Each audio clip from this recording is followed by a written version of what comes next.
माधव हमर रटल दूरे देश। माधव हमर रटल दूरे देश।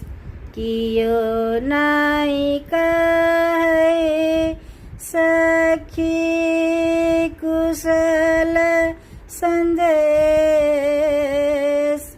कियो नहीं कहे सखी कुशल संदेश।